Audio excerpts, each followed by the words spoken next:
ये है एक्सरसाइज 4.5 का क्वेश्चन नंबर 3।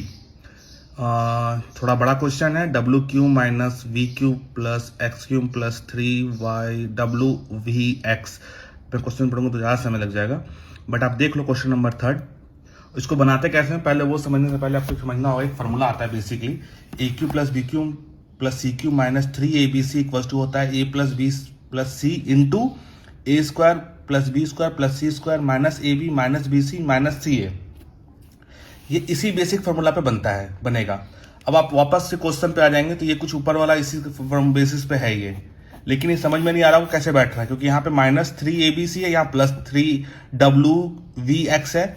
थोड़ा अल्फाबेटिकली एडर को इस बार नया चेंज किया गया है, तो कुछ करने का नहीं है। आप यहाँ ध्यान देंगे तो यहाँ v माइनस में है, तो ये होल क्यू कर दीजिए, इसका होल क्यू कर दीजिए, इसका होल क्यू कर दीजिए। अब -3w minus v into x कर दिए। तो जब हम इसको ऊपर वापस सॉल्व करेंगे तो हम वापस यहीं पहुंच जाएंगे, क्योंकि ये जो होगा ये w का पावर q है तो w का पावर q ऊपर भी आएगा। ये v का माइनस v का q है तो माइनस v q ऊपर भी है। ये प्लस एक्स क्यू है तो ऊपर भी प्लस एक्स क्यू है। अब ये माइनस और ये माइनस हो जाएगा प्लस, तो वापस 3wvx आ जाएगा। यानी कि ये सिमिलर जो है ये इस फॉर्म में बैठ जा रहा है। ये एक फॉर्मूला बेसिक फॉर्मूला है।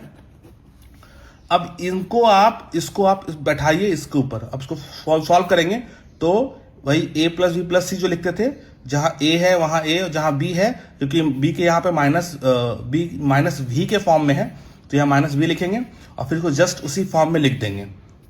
ए square plus b square plus c square minus, क्योंकि माइनस v मल्टीप्लाई होगा तो यहाँ प्लस हो जाएगा, यहाँ भी v मल्टीप्लाई होगा तो ये प्लस में हो जाएगा। यहाँ v इंट्रोड्यूस ही नहीं हो रहा है तो यहाँ पे w और x रहेगा तो यहाँ माइनस रहेगा, क्योंकि बेसिक फॉर्म में यहाँ पे माइनस है। ये देख लीजिएगा, अगर नहीं होगा तो क्लास में समझा दूंगा मैं आपको। अब नीचे ये आपका बेसिक फॉर्मूला आप लोग क्लास 8 में ही पढ़ चुके हैं कि a square plus b square plus c square plus 2ab plus 2bc plus 2ca।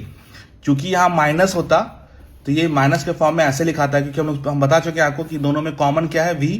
अगर दोनों में कॉमन v है और 2 भी कॉमन होता है, 2 तो हालांकि कॉमन होता है, बट मैंने आपको देखने का तरीका बताया है कि ये v और v अगर दोनों में माइनस रहेगा, इसका मतलब इन तीनों में से v जो है वो माइनस के फॉर्म में होगा। तो ये माइनस के फॉर्म में आपने होल स्क्वायर लिख लिया है। अब इसको 2 बार लिख सकते हैं, देन इसको एलिमिनेट कर दीजिए, जो बच जाएगा वो आपका आंसर हो जाएगा। ठीक है, अगर नहीं समझ में आएगा तो मेरे को क्लास से बताइएगा, मैं आपको वापस समझा दूंगा।